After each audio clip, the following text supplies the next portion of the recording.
that's coming up, and I will be reading at the Wham Bam Thank You Slam Love Boat reading, where we will be sharing love stories.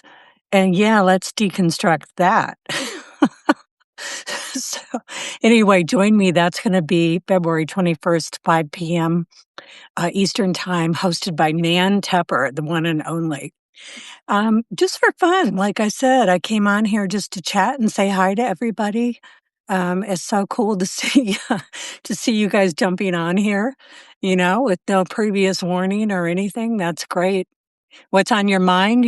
Put something in the comments. If I could actually see the comments, I will try to engage in a conversation with you, ask a question, anything you want. This came in my mailbox the other day. It's Eleanor Anstruthers. Hopefully I said her name correctly. Eleanor Anstruthers, coming book that will be released in, I believe, April, and it's called Fallout. And it's a fiction novel. And I had a live stream with Eleanor recently where she interviewed me about the 2x2 cult I was born and raised in.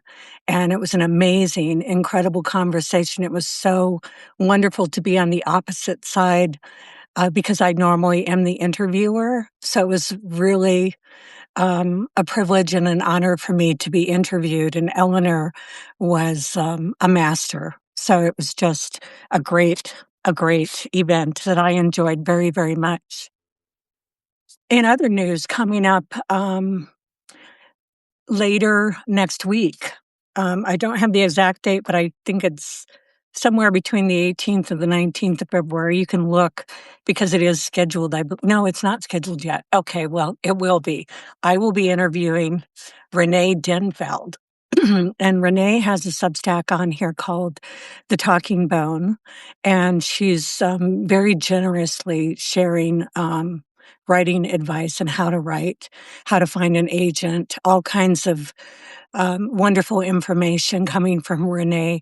Renee is a favorite, my probably favorite contemporary fiction writer of all time. And, well, I said contemporary, maybe of all time. Renee's book, for an example, she's she's got about 4 books out there, and you can just Google or go to her Substack, The Talking Bone, to check it out. But this one is Pulitzer Prize winning worthy, and it's just absolutely. I have no words for how beautiful this book is. It's called The Enchanted, and it's set in a really least exquisite locale of death row.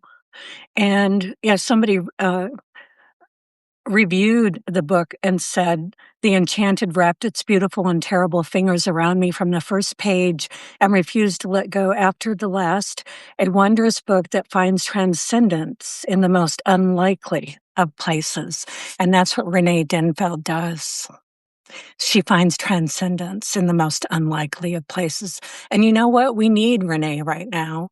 And we need transcendence in this most unlikely, well, or maybe likely era that we are facing right now. Yeah, it's tough, between ICE and the Epstein files and the fascist administration and the escalating. Just, of course, there's no words. But yeah, we're in this together. And Minnesota, if anybody's from Minnesota out here, I just want to say thank you. I love you. You have shown us how to love our neighbor. You are the example of that, and it's spreading around the world. The monks who completed their walk across the country, 2,300 miles. They started in Fort Worth, Texas, and they ended up in Washington, D.C. just the other day. And I attended the meditation that they did live stream last night, and it was, or yesterday afternoon. And I just, they kept me going the entire time of these past couple of months. They started the end of October and then went all the way through just the other day. And every day, just 19 monks just walking with the dog, Aloka, accompanying them and just walking in single file across the United States. it made me cry every time I saw every morning when I looked and saw a video of them walking, just quietly walking through all of this insanity that we're all experiencing. So thank you to the monks, and, we wanna carry that on, and he talked about the importance of mindfulness last night and how that practice of mindfulness in each one of us is the only way to peace, and, we can walk together as neighbors, so yay, Minnesota. Thanks for showing us the way. We're coming together, and, we're gonna get through this. So one more book, and then I'll finish this up because it was just an idea to jump on here for fun, and I hope you're enjoying it. I see a bunch of you. Wow, wow, there's, like, a lot of you. So, yeah, I don't know how to look at comments. Gosh, does anybody let me see, I'll just write a message and say hi. Well, okay, so I can see if you write a comment. I can see it on my screen. So if you wanna comment or you wanna ask a question, that would be great. Put it in the comments. You could also just say where you're at, where in the United States or across the globe, are you watching? Um, I would appreciate that. But one more book. This is called I Would Die If I Were You, Emily Rapp Black. And, the subtitle is Notes on Art and Truth Telling, and I won't, go into it because I don't wanna give away any spoilers, and this is going to be released in April. I have an ARC, and you need to pre-order it ASAP. Emily and I are on the same page. My Substack is "There's nothing wrong with you, and there never was." And so that's a hint about this book. And Emily has, gone through great travails, and, she experienced a amputation as a young child, and, so she experienced a loss of her little boy, um, a while back. And so Emily has been through it, and, so have I. And so we're gonna also get together, and I'm going to be interviewing her about this book, I Would Die If I Were You. Just a little, quip here from the back of the book. To be disabled is to be exiled.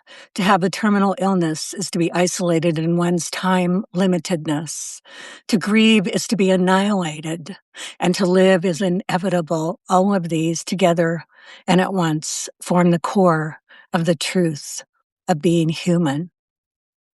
As most artists know, approaching their hard stories in a way that feels joyful, redemptive, and meaningful can be difficult to near possible. With I Would Die If I Were You, celebrated author Emily Rapp Black has designed a guide that will help creative people working in any medium make meaning out of loss. And that's what it's all about, making meaning out of loss, isn't it? I'm looking here for some comments, don't see any, but I'm sure glad you guys are with me today. And I love you, and I just wanna say that I'm here and I wanna connect, and that's why I jumped on here. Um, will you be my neighbor? Won't you be my neighbor? I love Mr. Rogers. So with that, happy Valentine's Day. Mwah. I love you.